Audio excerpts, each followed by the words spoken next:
right, so I got my man Mitz on the phone right now. Mitz, how are you? What's up, bud? This is awesome. So, basically, I'm talking to all my friends because I'm doing the next chapter for my podcast is going to be Family Tree, all my New York hardcore friends, and talking about moving to New York in '88 and meeting everybody. Do you remember when we met? What year it was? 97. I could tell you the story. Tell me, please. My first show with Crown of Thorns, we opened for H2O in Richmond, Virginia at Twisters. Twisters? Yeah. And we left. This is my first time I ever played with these guys. Yeah. And they were supposed to pick me up at 10 in the morning. Yeah. And they didn't get me until like 3 or 4 in the afternoon in New York. And wow. I'm sitting there in my head. I'm like, I know how long it takes to get to Richmond from New York. So I'm thinking to myself, like, how do these guys do this? Like, they have some is there some spaceship they're going to put me in? How are we going to make this show? And we literally rolled up. If we rolled up 5 minutes later, the promoter was going to cancel us. And you guys were out there in the parking lot waiting for us with the gear set up. We just ran up on stage and played on you guys' equipment. Wow. And the first thing, Isaac was like, yo, this is Mitz. This is the new guitar player. Yo, what's up, man? You're like, welcome to the New York hardcore family. Welcome to the family. I remember that right off the bat. Holy shit. And so that was the beginning of realizing that bands don't get the shows on time ever. Oh my God. I mean, that was the beginning of my what do they call that? Your trial by fire. So that was your first show with Crown of Thorns with us. Wow. Yeah. Yep. And were you in bands before that?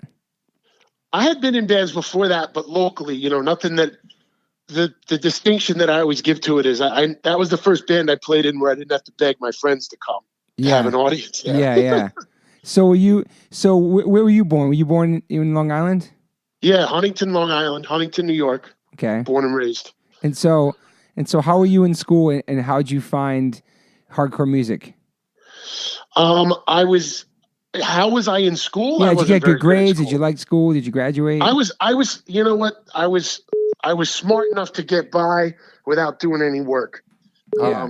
Because I had a bad work ethic with that stuff. All I wanted to do was play guitar and play bass. Okay. And I would come home from school and I wouldn't do any of my homework. I'd just go down into the basement and I'd just practice for 3 hours before dinner and then 3 hours after dinner until my parents told me to shut up. Wow. Hardcore. I always tell the story that I thought I was into hardcore by listening to like SOD and DRI and this crossover stuff. And then my 10th grade year of high school, or 9th grade, I'm sorry. This dude moved out from the city to our school, and I was past him in the hallway, and he was wearing like a Metallica shirt or something, and it caught my eye, and we started talking. Yeah. And because I was a metalhead first. I mean, that's I don't make any bones about that. Yeah. But so I told him, he's like, "What are you listening to?" And we were comparing music, and I told him that I liked hardcore. And he says, "Oh, what hardcore do you like?" And I mentioned those bands I just said. Yeah. He's like, "Oh, that's not hardcore." And he had come from the city, so he'd been going to hardcore shows and CB's matinees since he was like 12. Yeah. So he's like, "No, you got to listen to this, and you got to listen to this." And he gave me the Cro-Mags, and he gave me Agnostic Front. Wow. And that's where it went from there. So what got you into playing guitar? Like, what inspired you to start playing, and how old were you? Well, I started playing bass when I was like 12. Wow. And then my father, my mother got my father an acoustic guitar for his birthday one year. And once that got in the house, I started stealing it, taking it down into the basement and fiddling around on it. So, I mean, guitar was my second instrument after the bass, but it's kind of like only maybe a year or two later. So I've played both instruments most of my life. Yeah, but what inspired you to even pick it up? Was it something you were listening to? Like, what? Is it only just because it was in your house and your dad had? Let me check that out. No, I wanted to play. Well, I played the bass because I was listening to all my heavy metal stuff was, Iron Maiden and Metallica and Black Sabbath and all that. Yeah. And then as I moved over to guitar, I was just, it was more fun, when you're not jamming with a band. I was playing in bands then too, like garage bands and stuff. But when you're playing on your own, it's more fun to play on the guitar. Yeah. I think most bass players would tell you that, if they're sitting around the house, they're going to strum away on the guitar. Yeah. So you graduated from high school. Right. And what did you want to do? Like, did you go to college? What was your goal? I went to school for audio engineering, like a trade school. Yeah. And then after that, I ended up working in a recording studio. That was one of the bigger houses in the world. It was a studio called Skyline Studios. Okay. And at the time, they were one of the big four. They used to call it the Big Four in New York, which was the Hit Factory, Yep. Skyline, Power Station, and the other one being maybe Sony, which was CBS before that. Those were like kind of the big studios. And I was working there, but it really wasn't, I didn't have the motivation to really get to where you needed to get. Yeah.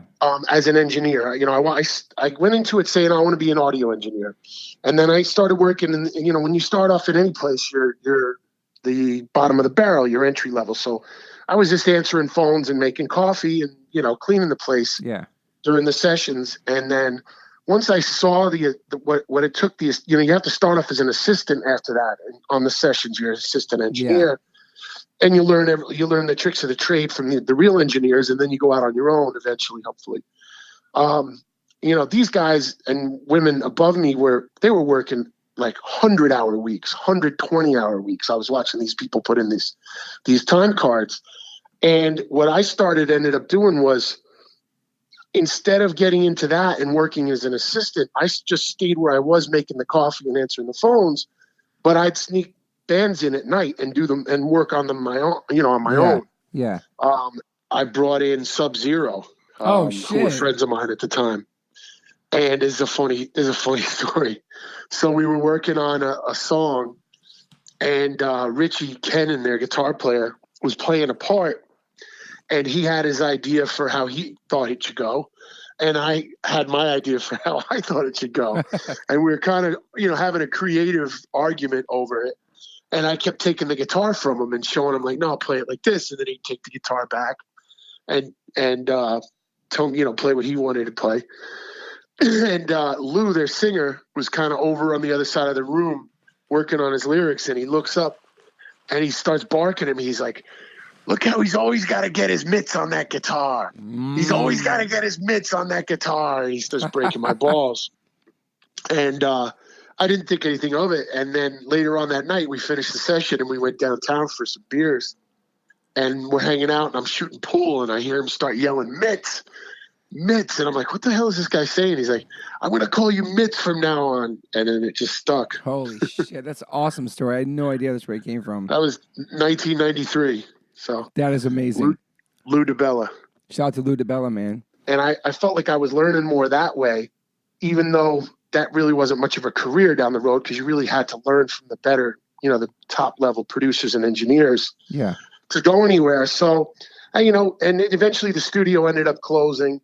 They kind of got caught up in that in the 90s, like the whole technology thing set in where big studios kind of went the way of the dinosaur, because you had Pro Tools coming in and you had all this home software, and you could make, it's the way you are now. You make a record, you can do 98% of it in your house. Totally. So those studios, they all either had to like change with the times, but most of them went out of business. Yeah. So then after that, I went into what I'm kind of doing now, which I've done throughout, even during my music career. I'm a stagehand. I was doing stagehand work and working in live production and things like that. And then that led up to me, ended up getting a chance to audition for Ezek and Crown of Thorns, and then the whole music thing took off from there. Yeah. So obviously that was your first show with Crown of Thorns, the first time we met. So then after that, you started playing shows and touring. Then how soon after that did you go from Crown of Thorns to Scarhead? So Crown of Thorns we did for about a year, I want to say. Yeah. Maybe a little less. And then Ezek kind of brainstormed with Tim Borer and Vaughn Lewis and them about making Scarhead, which had just been like a side project until then. The EP came out, Scarhead into a real band and making a record and, sending us out on tour. And, those guys on the management side wanted to really push it. Yeah. And they had a vision for it. And so it was like it was me playing guitar. We had Ezek singing, obviously. Yeah. Goat on drums, and Aaron playing bass. And the only person who ended up not going immediately over to Scarhead was Aaron. So me and Goat went right into Scarhead, and that became the original or the first lineup of the full band Scarhead thing. Yeah. And that was in '98. Wow, and those tours are pretty crazy too. Oh yeah. Yeah, you'd have to have a whole separate podcast for that shit. It took years off your life. Took years off my life, made me gray, as everybody knows. If anybody looks at my silver hair, that's where it came from. It all started from the Scarhead tour. So then, so we were playing shows. Obviously, H2O was playing shows with Scarhead and with Crown of Thorns, and that's where we crossing paths, me and you. And then, when did Madball start? I was talking to Matt Henderson yesterday about it, actually, and Freddie. We talked about it too. I think it was around Hold It Down, after Hold It Down, correct? Yeah. After Hold It Down came out, they were having some lineup problems, and it kind of got them a little frustrated, and they decided they were going to break the band up. And when they were talking about that, I remember reaching out to Hoya and telling him, like, yo, like, Scarhead's not doing that much right now. I've got time. If you need someone to play, I'm here for you. Let me know. Yeah. And at first they were reluctant. They just didn't, they were done with it. And then they decided they were going to do a last tour. They got offered to go to Europe and do like a final tour. Yeah. And they reached out to me and asked me if I would play for them for that. I was like, oh, absolutely. This is great. So I did a little bit of touring with the band in 2001. Yeah. Right before what was supposed to be the breakup and the end of the band. And I finished out the last couple of tours. We did a Europe tour. We played CV. And we did a Japan tour, and then the band broke up, and was broken up for about a year, maybe even a little less. And during that time, Scarhead kind of dwindled out a little bit, where just we were having lineup issues, and I remember Ezek calling me, telling me like, "Yeah, that's it, we're done with this. This isn't going anywhere." Mm-hmm. And right around that time, Freddie reached out and was like, "Hey, we're getting the band back together, and I wanted you to join." So what year was that one? Was that 2000? That was 2002. Yeah, that was right. like the second half of 2002. Yeah, and took off from there.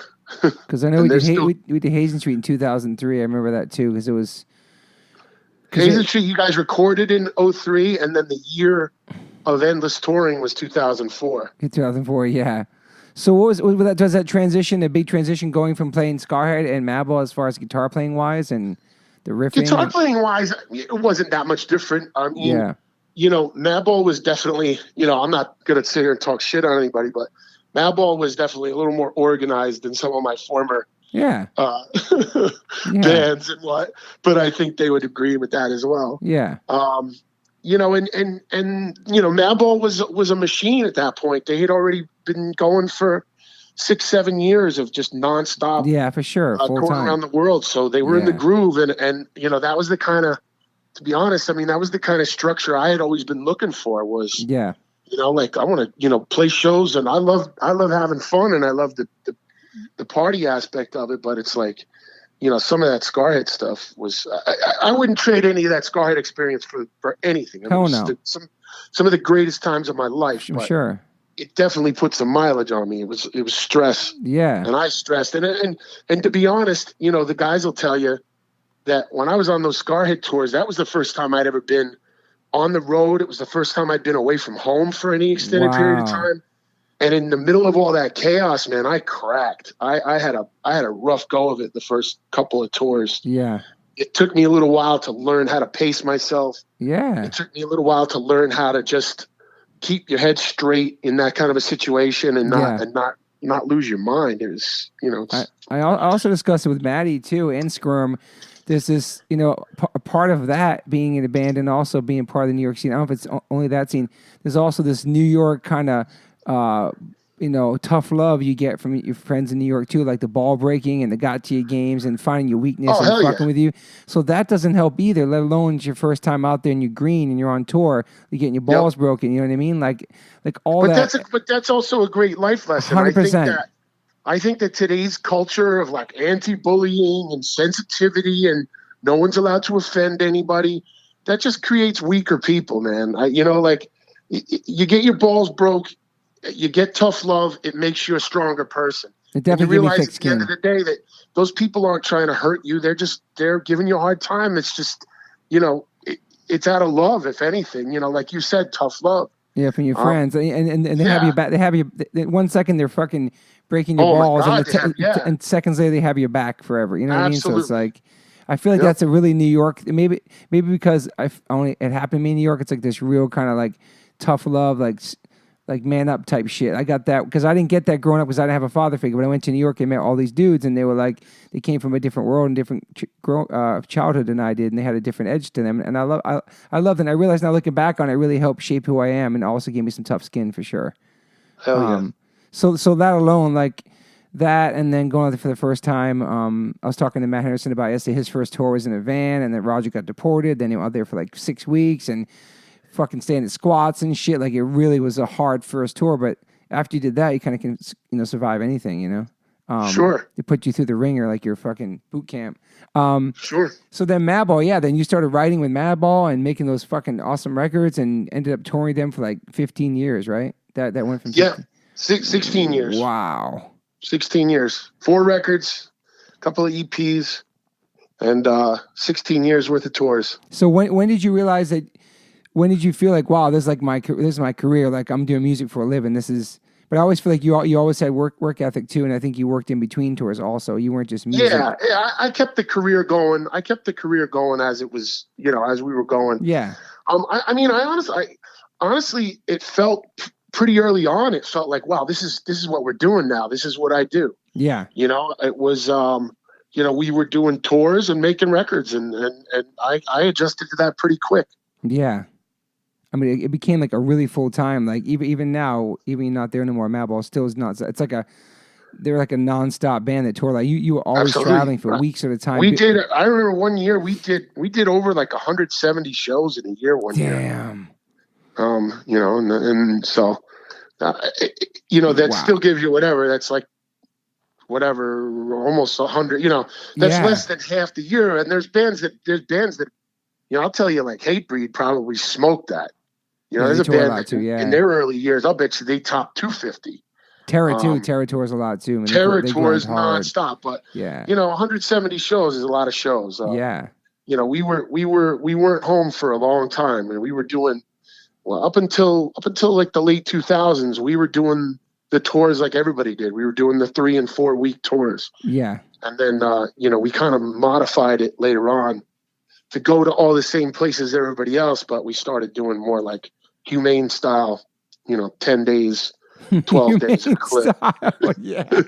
That's what Freddie said. Europe tour in a van can take years off your life. That's why they're like, absolutely. It's brutal. It's so brutal. My first Europe tour with Scarhead, we did 5 weeks in a van. Damn.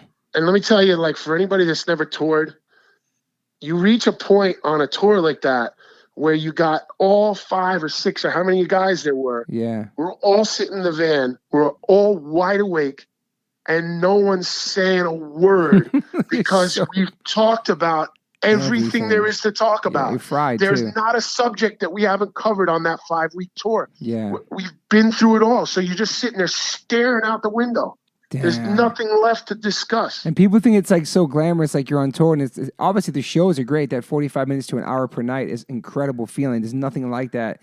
But that 23 hours leading up to it, man, it can be really brutal. Like trying to eat and sleep and fucking. And on that level, that's obviously the biggest example of it not being glamorous, right? Yeah. But I'll even go so far as to say, if you're in U2, it's still not as glamorous as people think. It's still fucking work. Yeah. Those guys still got to travel to some place that's way far from their home.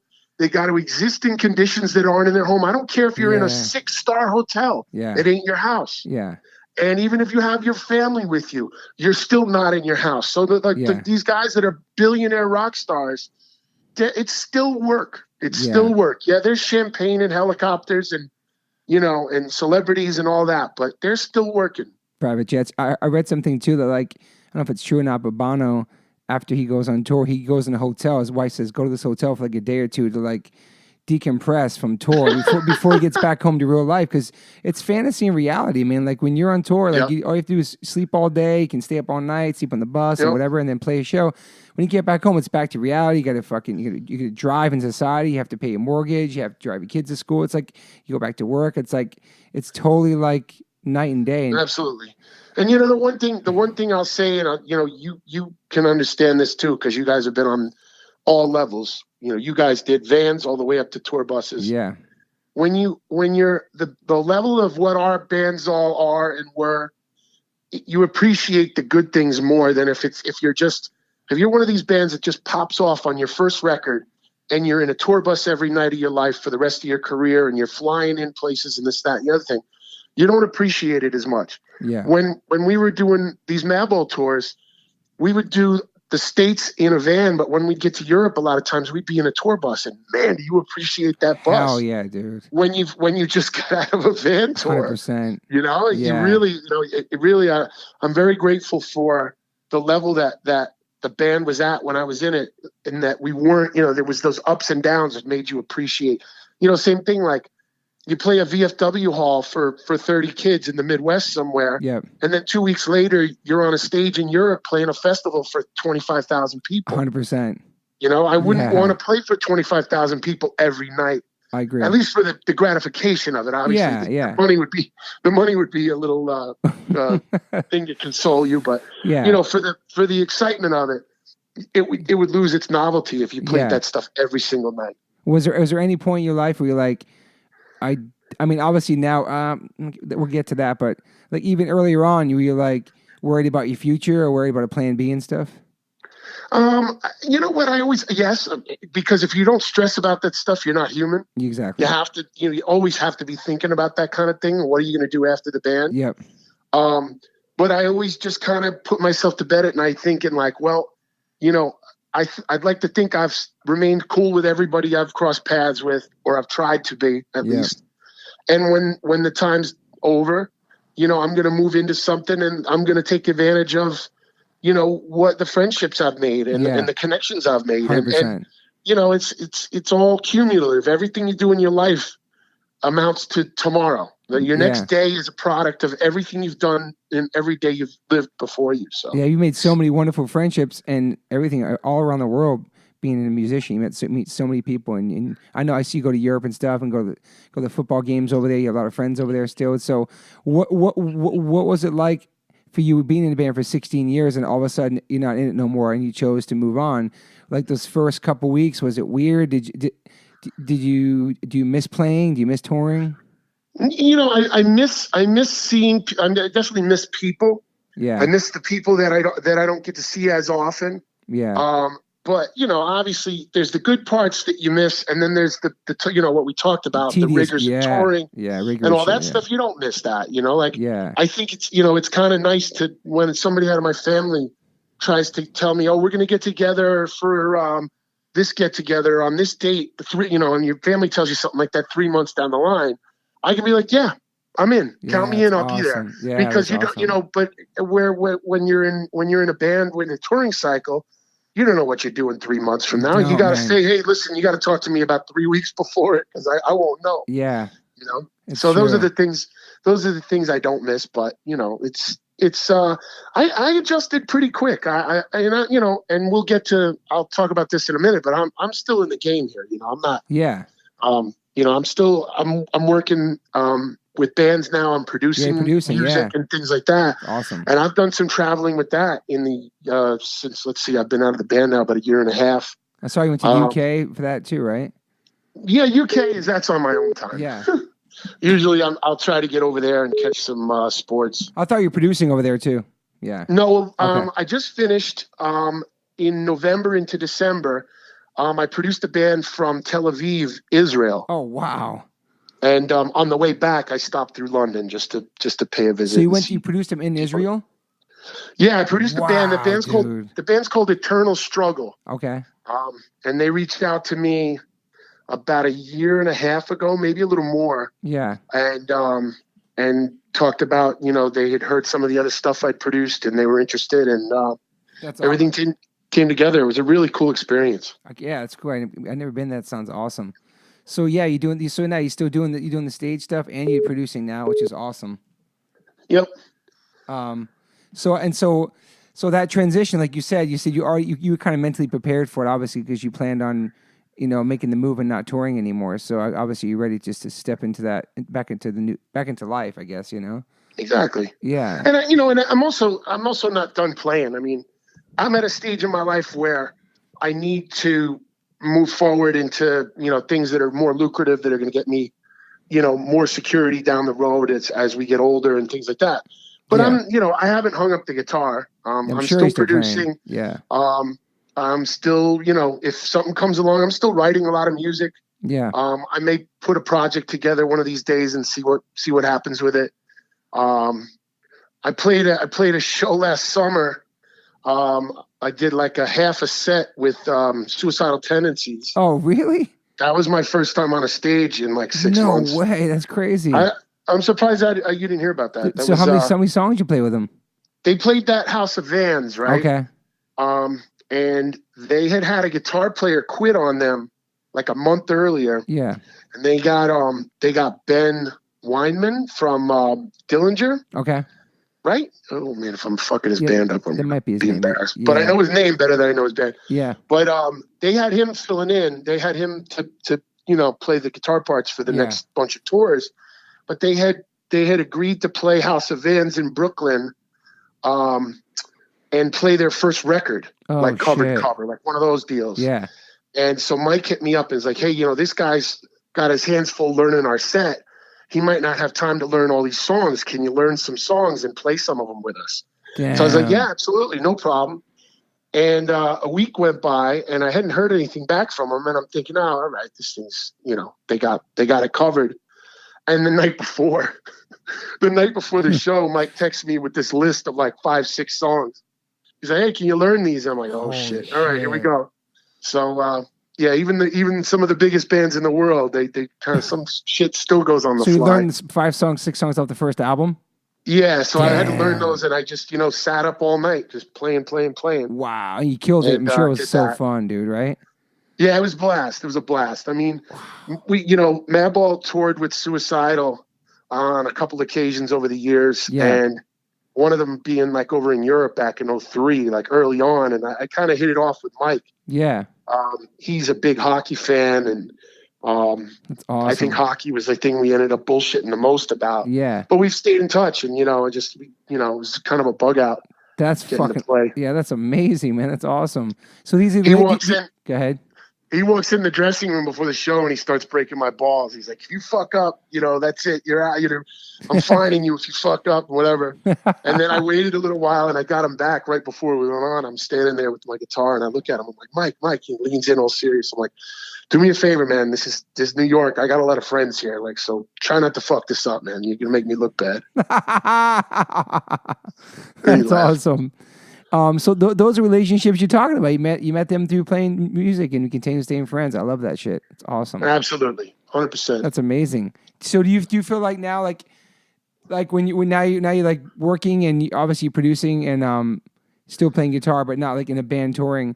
Do you feel like you have not that you have something over the normal person, but you're a world traveler and you've seen a lot of things and experienced a lot from playing music. A lot of people don't even leave their town. And I feel like you have that with absolutely. You.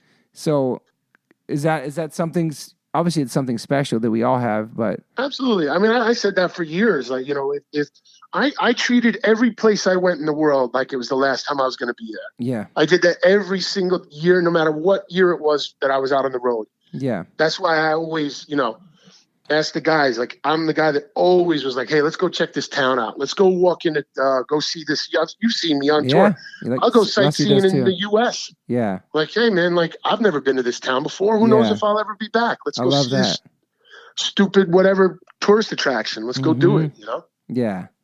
No, I love that. And so now, obviously you're a grown-ass man and everything, you're a hardcore kid at heart and, you have all these experiences. Do you feel like a lot of those values that you learn from this music and everything, definitely you take into your normal life now, I guess, in society? Sure.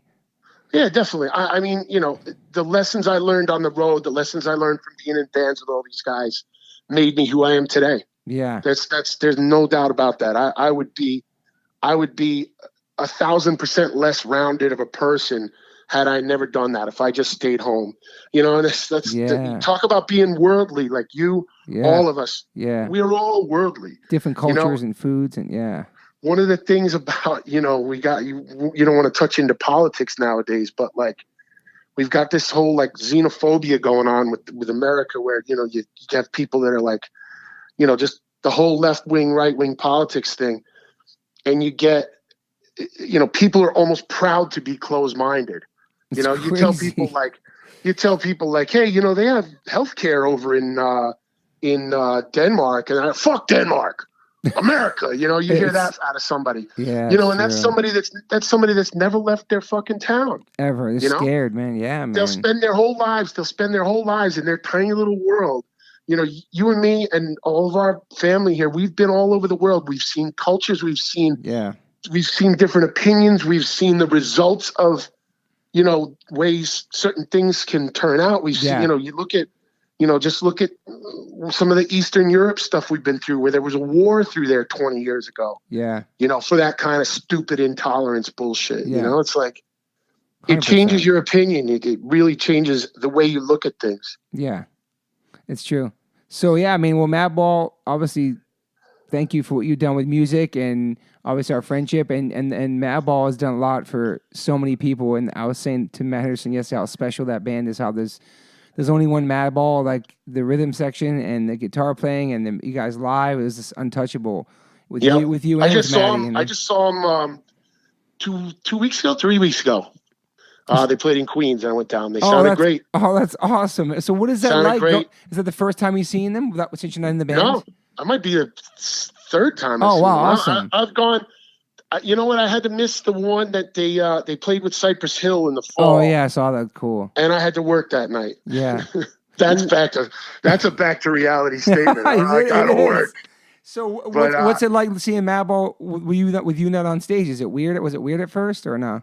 Yeah, I mean, of course it's weird, but I mean, I'm also pumped, my respect for that band came long before I was in the band. When we did Scarhead tours with Madball, I always told those guys, whenever Scarhead would start sounding good, I would think, wow, we're really in the groove right now. Yeah. We'd play a show with Madball, and I'd look at everybody in Scarhead and go, see, back to the fucking rehearsal room. Wow. That's the level we got to sound. Yeah. Like. So, I was a fan, man. It's fun seeing them play. Yeah, and you fucking you were great in Madball and your guitar playing and everything. And even when you play with Hazen Street, even when you play with H2O, like your style and your playing is super tight. And let's not forget I was H2O 6th member. Yeah, dude, for a lot of tours. 7 years. Yeah, man. Damn. So H2O, Scarhead, Crown of Thorns, Hazen Street, Madball. Pretty fucking good, man. Thank you, man. But I'm happy you're happy and you're doing good, and I'm proud of you, and you're living your life, and I know you're still producing and still playing the guitar, and you're one of the great musicians from our generation. You know what I mean? There was different generations of hardcore before H2O and Madball, and you're one of them, and I think it's awesome how it just kind of happened organically with you too, from just joining Crown of Thorns and shit. It's crazy. Wait, one more thing. How did you meet Isaac to be in Crown of Thorns? Oh, that's a funny story. You remember Little Tony? Yeah, man. Yeah. Little Tony was in Scarhead with us. Yeah. Little Tony knew Isaac. Okay. Because Little Tony played in Sub-Zero for a while, and Sub-Zero played shows with Crown of Thorns. That's right. And it took me 3 tries to get into Crown of Thorns. The first time they had Matty Boy playing bass, and Matty, I knew Matty, and he was telling me, these guys, they need a guitar player. And I'm like, oh, great.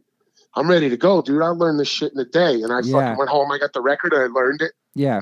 And I was thinking, okay, cool. I'm in this band. And then it fizzled out. Like they ended up getting, I think, like Nicky X I think Nicky might have been the guy. And then, so that didn't work out. I was all bummed out. And then the second time it was like, Maddie's like, yo, we're going to Japan. They need somebody. Definitely. And I'm like, holy shit. I'm like, figuring out how I'm going to get my passport. Oh, man, this guy's telling me whatever. And then I don't want to throw him under the bus, but it's not a bad story. I actually appreciate the life lesson. But I finally got on the phone with Goat, And I'm like, hey man, I'm the guitar player. I'm ready to go. And he had Dean Rispler. Oh, okay. That was his boy. And he had Dean lined up to do that tour. Oh shit. And Goat, I remember Goat on the phone, like totally shooting me down. He's like, yeah. He's like, well, it'd be all fine and good if you would just like jump in this band and come to Japan with us. But it ain't going to work like that. We got somebody. And I'm like, oh man, like I was crushed. Damn. And then finally on the third try, they really did meet because I guess Dean couldn't do it anymore. Yeah. And I came down and tried out, and by that point it was Aaron playing bass, and it just went from there. Wow, man. Crazy, man. I'm glad that we're all still connected. We're all like spread across the country, and everybody's doing their thing, and we're all connected by this music because we all came from like different families. You were a single kid, right?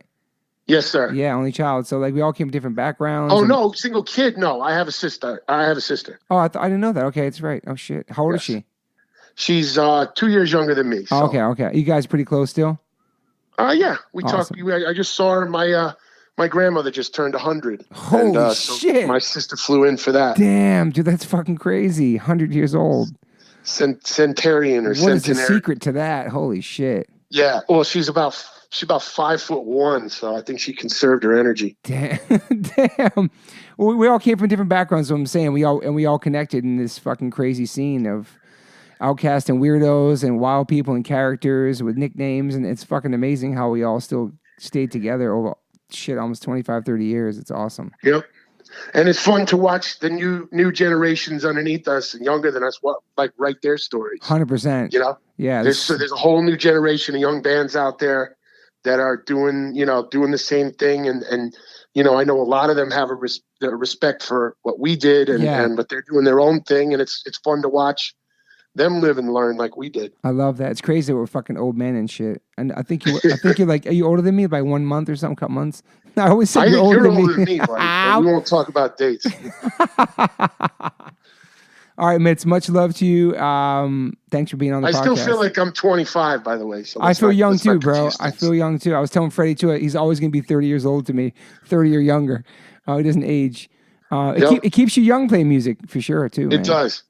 Our scene keeps you young. So. Yeah, for sure. All right, Mitz. I love you, man. Thanks for your time, bro. Love you, bud. Okay, bye. Hey, Mitz.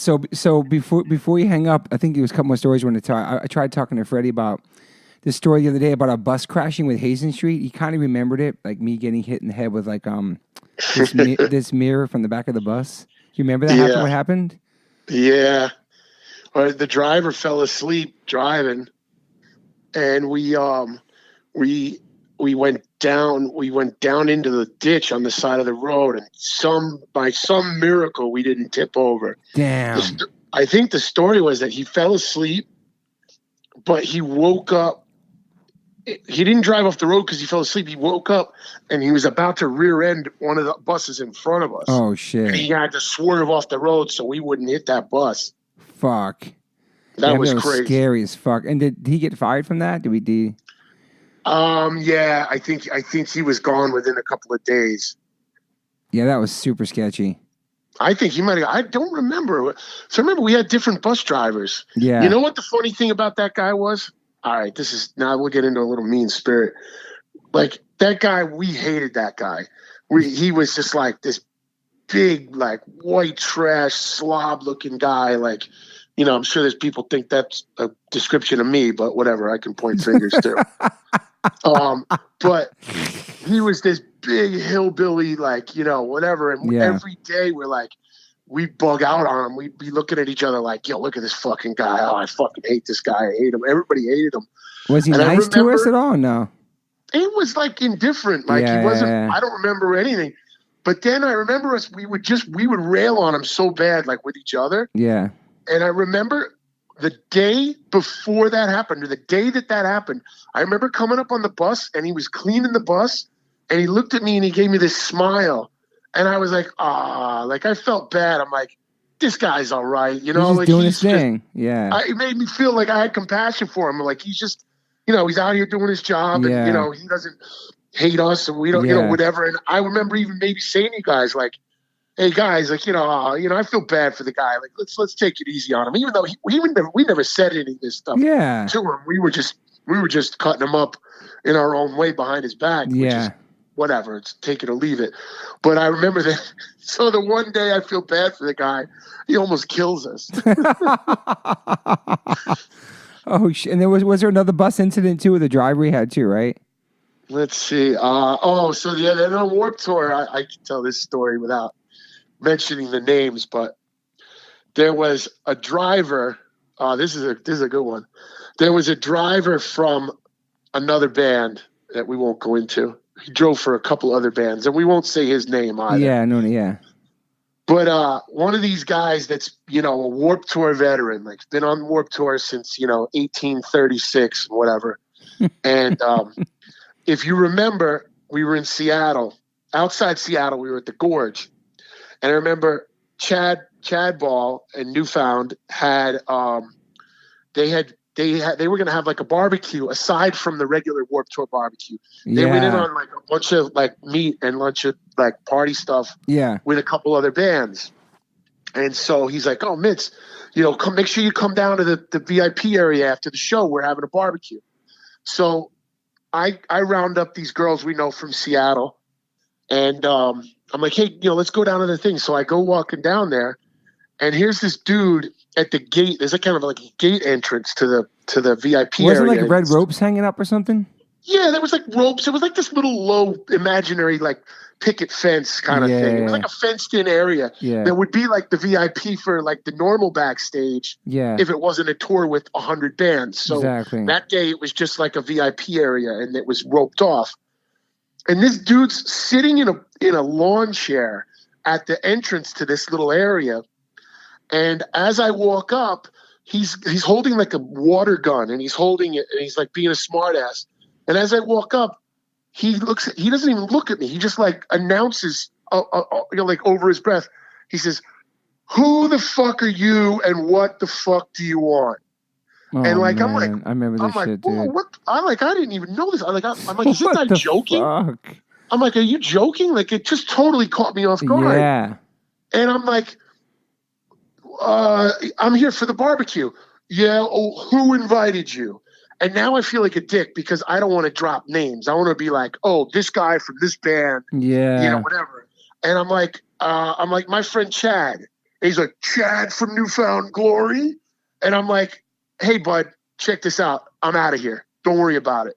I'm like, "I'm not dealing with this. I'm not going to fucking sit here and drop names to you and be like, can you please let me into your fucking little VIP area so I can go hang out with my one friend that's back there." Like all the other guys in the other bands, I didn't know. I was just looking for the Newfound guys. Exactly. So I'm just like, fuck this. I'm out of here. I take my friends that we're with. I'm like, let's get out of here. And we leave. And we go back up to the bus. And I don't say nothing because I didn't want to get it. We were on that tour and we were on best behavior. Best behavior. So I wasn't going to tell you guys. I wasn't going to say nothing. I wasn't going to go running back and be like, "Hey, guys, this fucking guy," and whatever. But sure enough, Chad calls me, and he's like, "Mitch, how come where are you, bud? Like, how come you're not coming down?" I'm like, "Yo, man." I'm like, "Yeah, I don't know." He's like, "What? What's wrong? What's wrong?" So Chad, like, gets it out of me, like, what happened? And then Chad came back up to our bus, and then everybody starts going on the warpath. Like, I know. "Yo, fuck this guy. Like, what the fuck?" And mind you, we were trying to be on our best behavior. You're on the Warped Tour. When you're in like if you're in New York hardcore bands, there's already all eyes on you anyway on that tour. I know Kevin Lyman for many years always been good to me, all of our bands. Yep. But we try and be the best behavior. Where it's not Madball, it's an H2O, it's Hazen Street. It's a new band. Be respectful. Like everybody's always been respectful. But there's a stigma about New York hardcore people in general anyway. So obviously we're friends with Chad, and he invites us to this barbecue thing. So go ahead. Yep. So then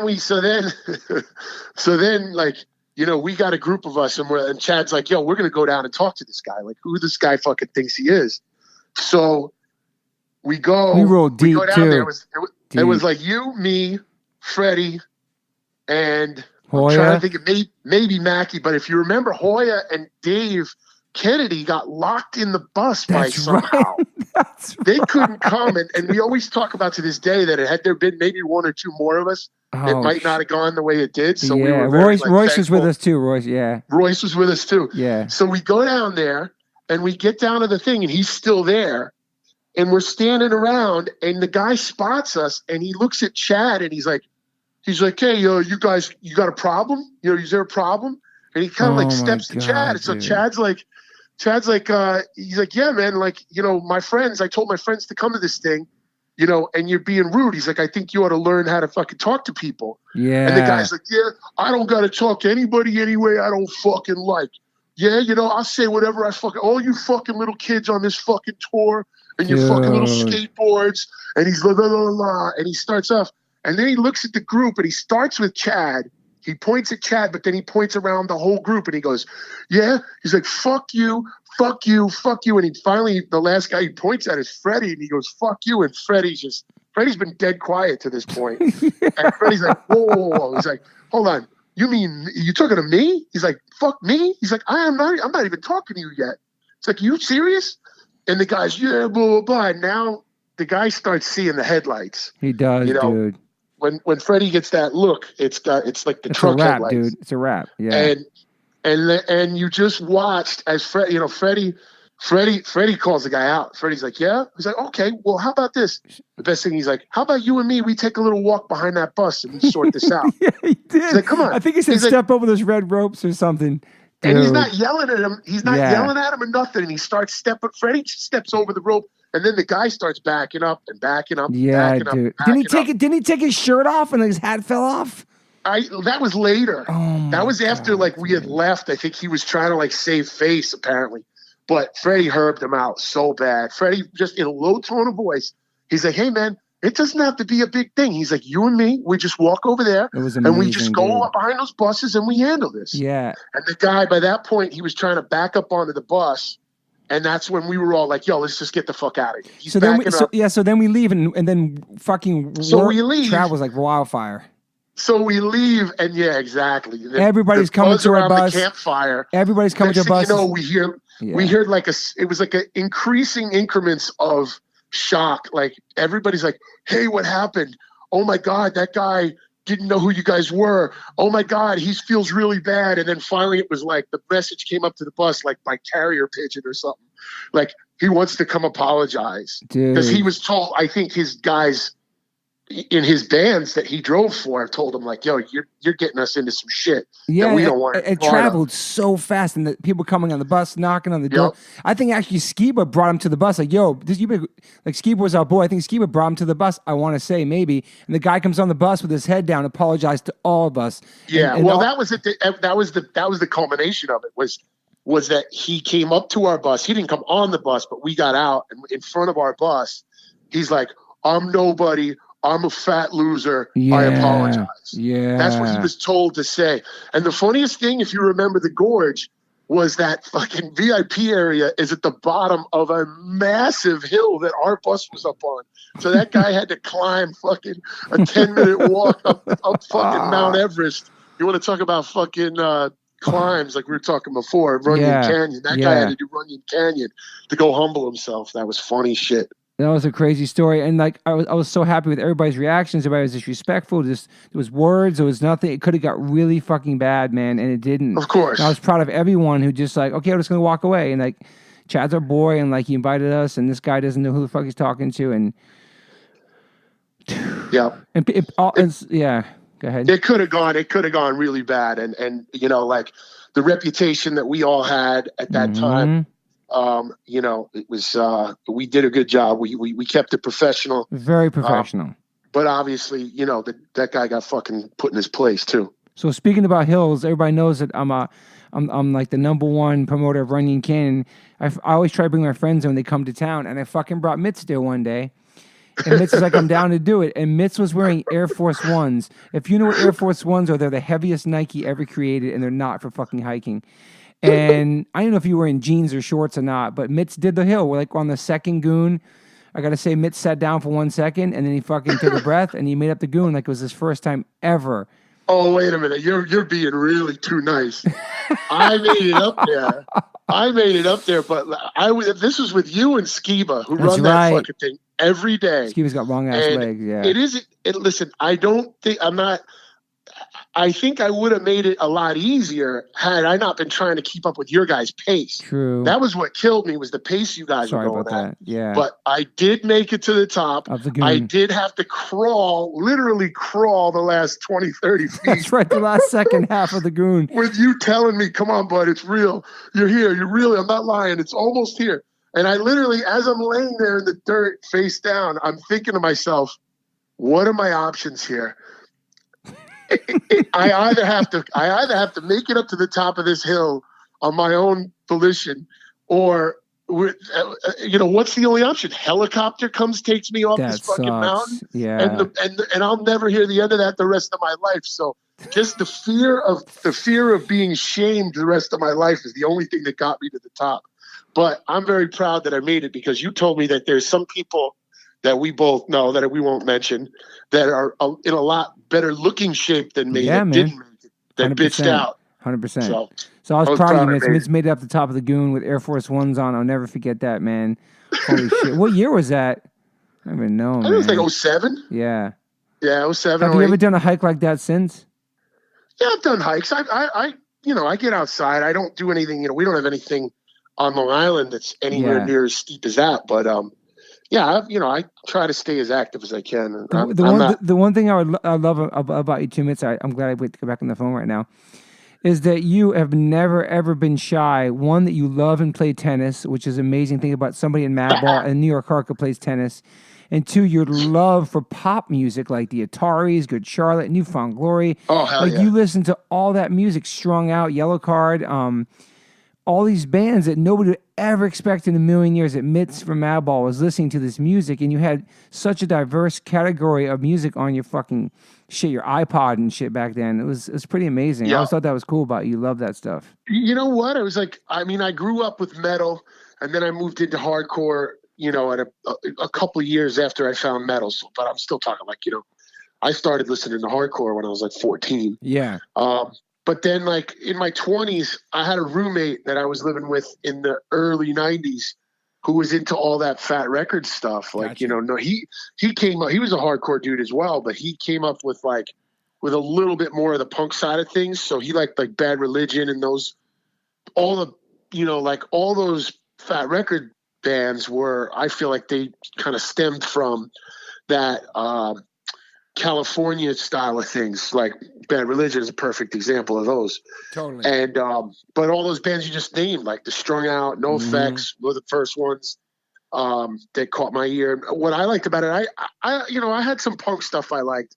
I always tell Kevin Seconds that like you were one of the few punk bands I listened to when I was a like full on metalhead. Yeah. I remember listening to 7 Seconds. They were like an anomaly to me. Like I didn't listen to anything really similar to that. When I was younger, it was like the most punk to me was maybe I had a couple Black Flag songs on a tape, the Misfits, 7 Seconds, and maybe like The Exploited or something like that. But yeah, punk to me, like I was as a metalhead and into metal, like more metal hardcore. The punk stuff was kind of like the musicianship on it was a little sloppy, so it didn't really always appeal to me. But all that second generation West Coast punk stuff, the musicianship was like metal. Like all those bands could play, and the right hand picking on those bands was amazing. And I was just blown away. Like Strung Out to this day blow my mind with some of the riffs they've got. They're a speed metal band basically playing punk rock. Mm-hmm. And No Effects, same thing. Like those guys are ripping on guitar. Super so tight. All those bands, like, yeah, they all appeal to me like that. And I like the melody of it too. I never had any problem with that. So yeah, I love that. Variety was always really important to me. It's like if you listen to the same music, you're gonna be a stale musician. 100%. Especially if you listen to the same stuff you play. Yeah. And I mean, all of us, I'd like to think we all have a very diverse palette of music. 100%. But my thing was I never had any guilty pleasures to me because I never had any guilt. Yeah. So I'd listen to the most bubblegum pop punk band in the world and love it. And at the same time, I listened to, the darkest death metal you've ever heard in your life. Yeah. Music is music to me. I'm not trying to prove nothing to anybody. I mean, you and Crown of Thorns, you know how much Isaac loved the Cranberries and the Sundays, and I love that band, those bands too. And then I was telling Freddie on the Hazen Street tour, Freddie got me into Coldplay and it changed my life. Like, You Never Expect Freddie Madball got me into Coldplay. Like, people think that, like, you get off tour from playing hardcore for fucking 3 weeks or fucking 2 months, and you get in your car and you put a demo tape on or some hardcore and you're blasting hardcore in your everyday life. It's not reality, man. It's like you want to try something else. Obviously, you gotta change your flavors up. I think that's what keeps inspiring you to write music too, is not listening to the same shit over and over again either, you know? Yep. I think those are good stories, man. I think we got some good shit on here. Yeah, man. Good. All right, bro. Good talking to you again. I'll probably have you on again in a couple hours, a couple minutes. Yeah, man. Anytime you think of any war stories, whatever. Yeah. I've got a million of them. I could come up with 100 of just like the clean ones. I know. I like the clean versions. Yeah. All right, buddy. All right, peace. Bye, mates. All right, later. Bye. Hey, guys. Thanks for listening. Please rate, review, subscribe. If you haven't subscribed yet to this podcast, please do that. And whatever platform you are listening to this on, I'm glad you found me. You can rate me and review me on there also.